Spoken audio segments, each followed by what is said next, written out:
Hello guys, welcome back to my channel. If you're watching my channel for very first time, please do subscribe. So ఈ రోజు వీడియోలో నేనేం చూపిస్తున్నానంటే మేము రీసెంట్గా Hyderabad to Vijayawada వెళ్ళాము.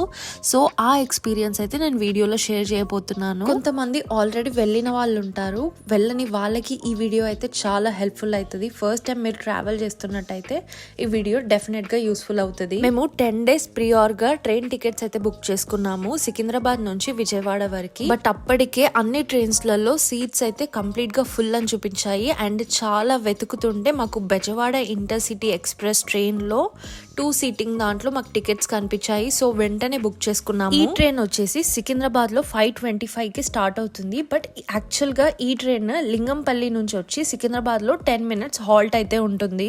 ఇప్పుడైతే Secunderabad railway station under renovation లో ఉంది. సో మీరు ఏదైనా ట్రావెలింగ్ ప్లాన్ ఉంటే ఐదర్ బేగంపేట రైల్వే స్టేషన్ లేదంటే చెర్లపల్లి రైల్వే స్టేషన్ నుంచి వెళ్ళండి. ట్రైన్స్ వస్తున్నాయి కానీ అక్కడ డస్ట్ అయితే ఎక్కువగా ఉంది అండ్ వర్క్ కూడా ప్రోగ్రెస్ లో ఉంది. ఈ ట్రైన్ జర్నీ టైం వచ్చేసి 5 hours 10 minutes అని చెప్పారు. బట్ ఎక్కువగానే పడింది, ఒక 20-30 minutes అయితే ఎక్స్ట్రానే వచ్చేసింది. మేమైతే స్టేషన్ కి ఒక 1 hour ముందు అయితే వచ్చేసాము అండ్ ట్రైన్ కూడా 20 minutes డిలే అనేది ఉంది. మేమైతే సెకండ్ సిట్టింగ్ లో లాస్ట్ మినిట్ ప్లాన్ కాబట్టి బుక్ చేసుకున్నాము. మీరు ముందే ప్లాన్డ్ గా ఉంటే స్లీపర్ అయితే బుక్ చేసుకోండి. స్లీపర్ అయితే కంఫర్టబుల్ గా ఉంటుంది అండ్ 5 hours కూర్చోలేని వాళ్ళు కూడా మంచిగా స్లీపర్ తీసుకుంటే హ్యాపీగా జర్నీ చేయొచ్చు. ఇక మా జర్నీ అయితే విజయవాడకి స్టార్ట్ అయిపోయింది. ఎర్లీ మార్నింగ్ స్టార్ట్ అయ్యాం కాబట్టి అసలు టైమే తెలియలేదు. ఈ ట్రైన్ గుంటూరు మీదుగా విజయవాడకి వెళ్తుంది. సో లొకేషన్ అయితే చాలా బాగుంది. ఎర్లీ మార్నింగ్ సన్ రైజ్ అయితే సూపర్ గా ఉండే. మేము బుకింగ్ చేసుకున్నప్పుడు విండో సీట్ అయితే సెలెక్ట్ చేసుకున్నాము. గుంటూరు జంక్షన్ వచ్చాక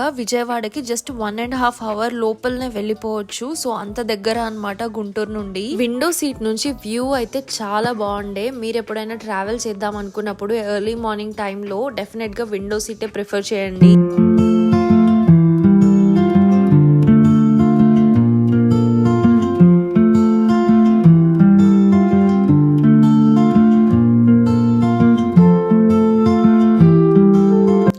అందరికి తెలిసిందే ట్రైన్ వచ్చేసి కృష్ణా బ్యారేజ్ పైన నుంచి వెళ్తుంది అన్నమాట. సో ఆ వ్యూ అయితే అస్సలు మిస్ అవ్వద్దు, చాలా బ్యూటిఫుల్ గా ఉంది. అండ్ కృష్ణా బ్యారేజ్ వచ్చిందంటే ఇంకా 5-10 minutes లో విజయవాడ జంక్షన్ వచ్చేస్తుంది. సో దిగిపోవచ్చు.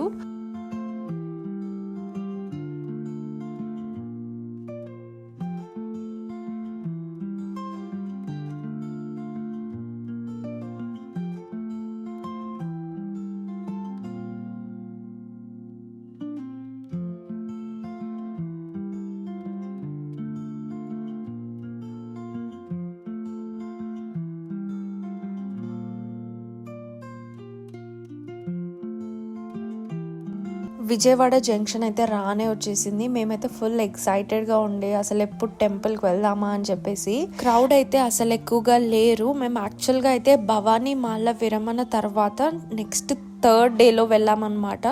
సో క్రౌడ్ అయితే ఎక్కువగా లేరు. సో ప్రశాంతంగా వెళ్ళాము. మీరు రైల్వే స్టేషన్ నుంచి ఈస్ట్ కే టెర్మినల్ 2 నుండి బయటకు రండి. ఎగ్జాక్ట్ గా ఆపోజిట్ లోనే బస్ స్టాప్ ఉంటుంది అండ్ అక్కడే చాలా ఆటోస్ ఉంటాయి. టెంపుల్ దగ్గరికి వెళ్ళాలంటే ఈజీగా వెళ్ళిపోవచ్చు.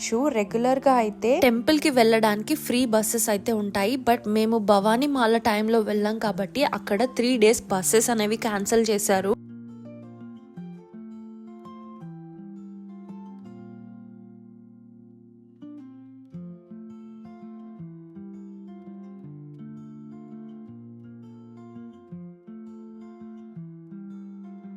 మేము విజయవాడకి వెళ్ళాక ఇంకా ఫ్రెష్ అప్ అయిపోయి బ్రేక్ఫాస్ట్ చేసి టెంపుల్కి అయితే స్టార్ట్ అయిపోయాము. ఆటోస్లో అయితే వెళ్ళామన్నమాట. పర్ పర్సన్ 20 rupees అయితే ఛార్జ్ చేస్తున్నారు. మీరు కూడా విజయవాడ ట్రిప్ ప్లాన్ చేస్తున్నారంటే డెఫినెట్గా తొందరగానే చేసుకోండి. ఒక్క వీకెండ్ ఉంటే చాలు. సో ఈజీగా అయితే వెళ్ళి రావచ్చు. సో సాటర్డే రోజు ఎర్లీ మార్నింగ్ స్టార్ట్ అయిపోయి మళ్ళీ సండే రోజు వరకు ఇంటికైతే వచ్చేయచ్చు. అంత తొందరగా అయితే అయిపోతుంది. మీకు అందరికీ తెలిసిందే విజయవాడ కనకదుర్గ అమ్మవారు ఎంత స్పెషలో. సో డెఫినెట్గా విజిట్ చేయండి. జర్నీ కూడా అంత హార్డ్ ఏం ఉండదు. ఒక్క 2 days లో అయితే అయిపోతుంది. ఇక్కడ లెఫ్ట్ సైడ్ లో కృష్ణా రివర్ ఘాట్ ఉంటుంది. అక్కడ స్నానం చేసి ఇంకా రైట్ సైడ్ లో కొండ మీదకి వెళ్లే దారి ఉంటుంది అన్నమాట. పైకి అయితే వెహికల్స్ అనేవి అలో చేయలేదు అండ్ బైక్స్ ఉంటే 2 వీలర్స్ ఉంటే అలో చేశారు అండ్ ఫ్రీ బస్సెస్ కూడా అలో ఉంటుండే అంట.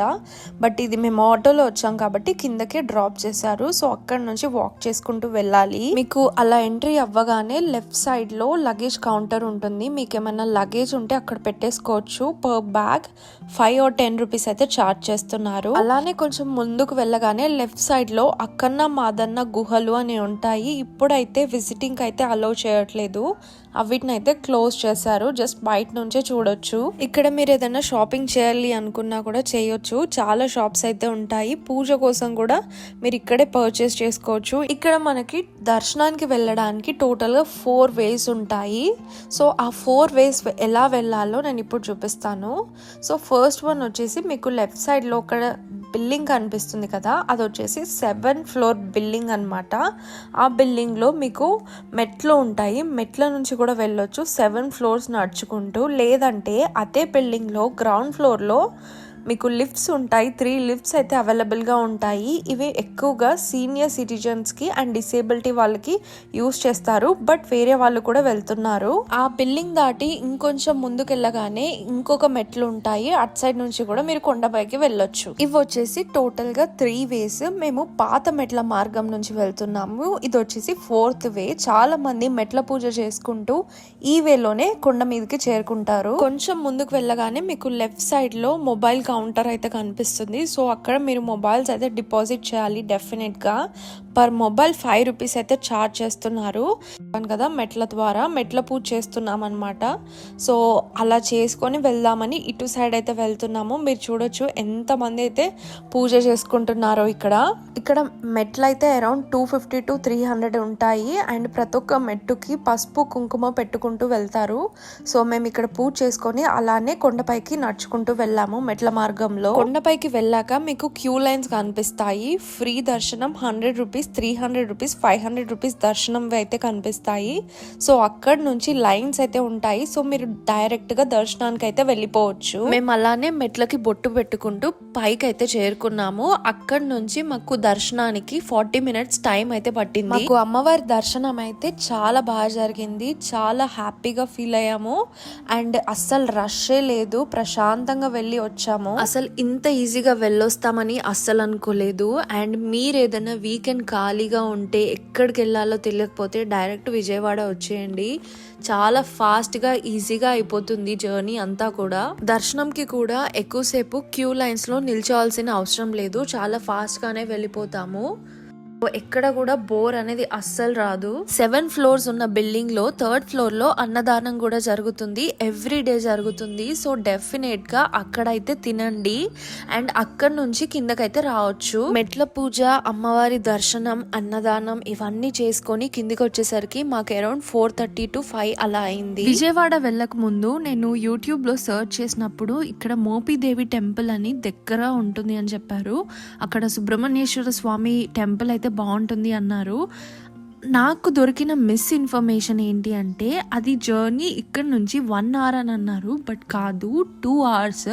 నాకు అది తెలియక మేము ఈవినింగ్ స్టార్ట్ అయిపోయాము. అక్కడ టెంపుల్ మాత్రం 8 వరకు క్లోజ్ చేస్తారు. మాకు తెలియకుండా మేమైతే స్టార్ట్ అయిపోయామన్నమాట. 1 hour అనుకున్నాము బట్ చాలా లేట్ అయిపోయింది.